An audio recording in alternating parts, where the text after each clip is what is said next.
How's it going, guys?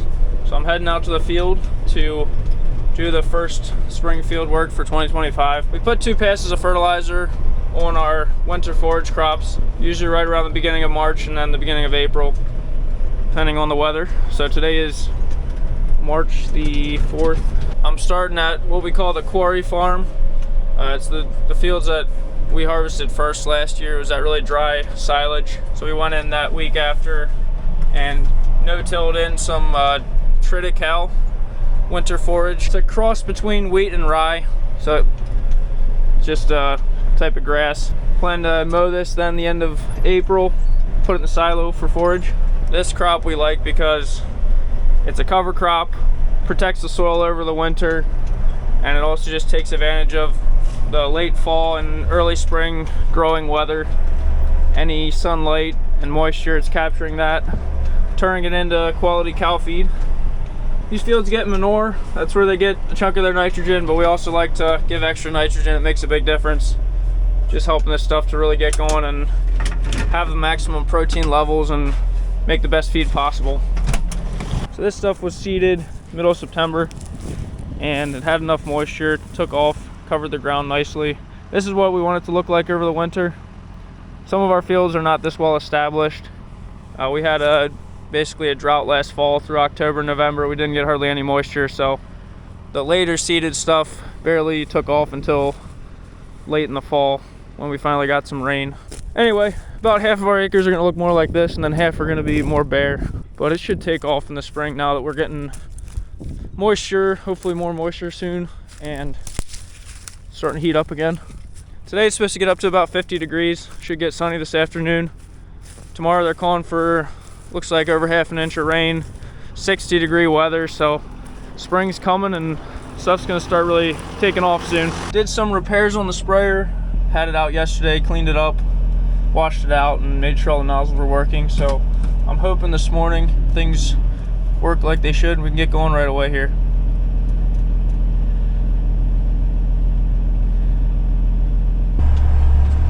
Well, it's spraying. Everything seems to be working except for some reason it's saying rate not responding. It's not giving me a reading on the rate we're spraying right now, and it's not painting the field, so don't know if I need to restart the GPS. What's going on here?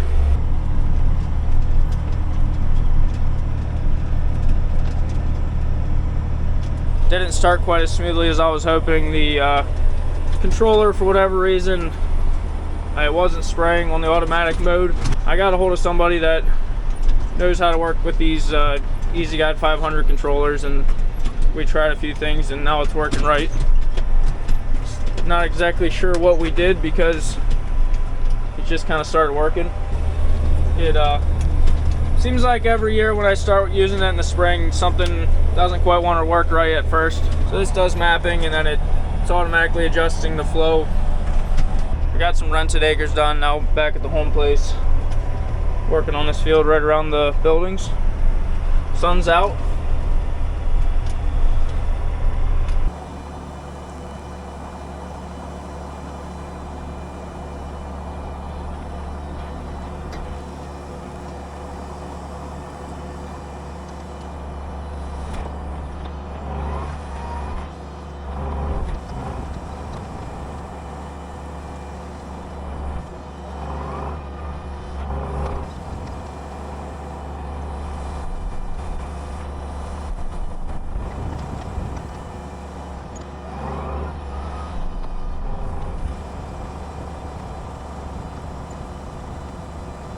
I'm spraying at 15 gallons per acre, and we're putting a 27004 fertilizer on, so it's 27% nitrogen, 4% sulfur.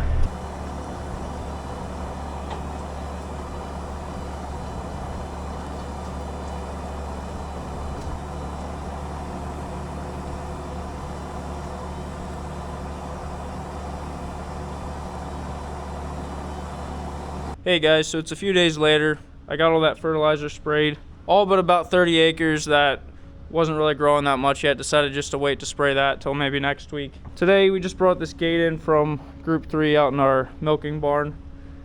The pipe on the end See, this is all rusting out. We use this every single milking to open and close the group to bring cows over. So yeah, a lot of these gates are starting to rust out. We're gonna need to replace them at some point, but we're just kind of limping them along. These gates we had shortened a couple years ago when we got those robot scrapers put in. We had to make a little more space so the robots could go underneath them. So that was done to this gate. The bottom rails had rusted out anyway, so it didn't really hurt to cut those out, but we put these extra braces on to strengthen up the bottom hinge there. And these are holding up fine for now. Definitely gonna need to replace them in the near future, I would say. We have this spare piece of pipe. I think I'm just gonna cut this section out, replace it, and I'll put a new pipe on the end of it.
This gate's getting pretty bad. This metal is thin and I can hardly weld on it very well without burning through it. Dad and I were just talking, within the next couple years we should order a bunch of gates. Just get new gates made for a lot of the gates we use during the milking every day.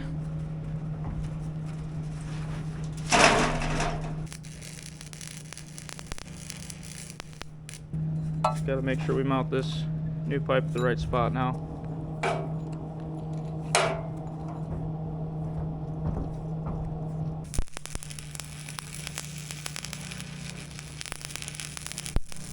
Guys, I didn't say it'd be pretty, but I think it's an upgrade over what we had.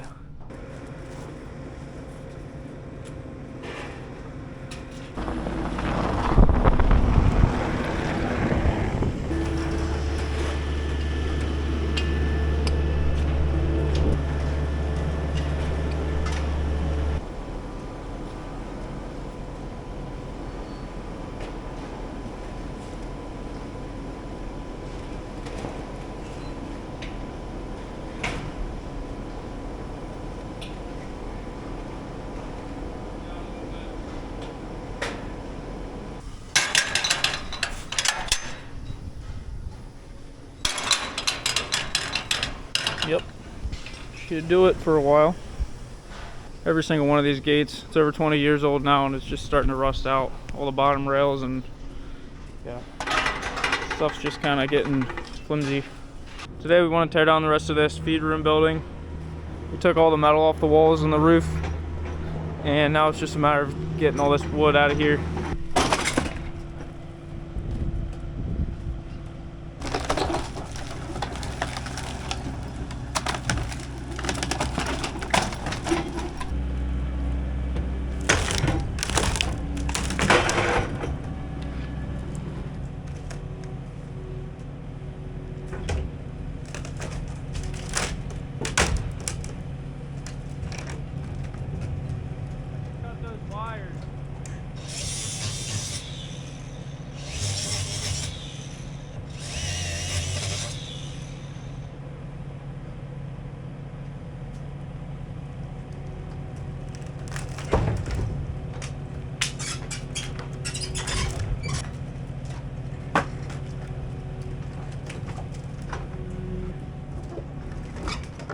Trying to not damage our unloaders here. Unloaders are going to be taken.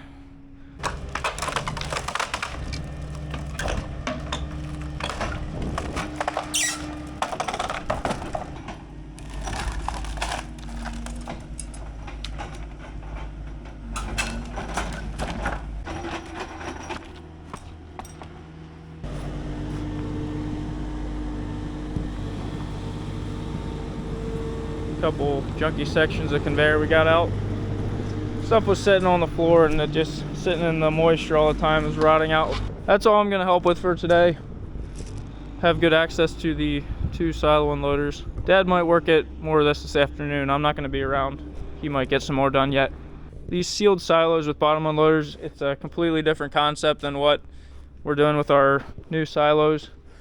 The concrete silos are not sealed, so there's air getting in the top, so you're feeding off the top of it. You gotta feed off some every day to keep it from spoiling. If we're not feeding out of a silo, we cover it, and then there's some spoilage you got to throw away. It's the same as the old stave silos we had. Those are top unloads. We still have one unloader to sell. The Pat's unloader is gone, but we have a Badger. It's a ring drive. It's a 20-foot silo. That was a Badger. It has a new valve metal ring on it, and that's why it looks orange, but it's still in fairly good condition. Needs to be cleaned up.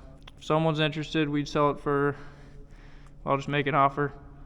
We'd like to get it out of here. The bottom unload silos, the nice thing with these is you just open the lid at the top, throw feed in, and then reclose it again, and everything's sealed.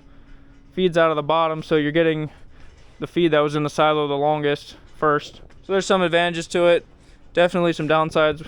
I always got tired of feeding out of these bottom unload silos. Just getting consistent feed to flow was a battle sometimes. You'd be waiting on feed for quite a while. You know, run in reverse for a bit, try to clean it out, go back and forward. Messing with the speed that the arm moves. That arm moves around with knives, pulls it to the middle, and then takes it out this conveyor on the bottom. And yeah, there was times where it was pretty frustrating because how slow we got feed out of it. They do make much bigger sealed silos with new, better unloaders. From what I hear, they feed out a lot more consistent. I always preferred the top unload silos. They feed out more consistently. They're also cheaper upfront costs. So with the new system, top unloads was the way we wanted to go. I'm gonna wrap this video up here, guys. Thanks for watching. Getting up to 60 degrees today. Beautiful sunny day. It's awesome out here. See you guys in the next one. Thanks for watching.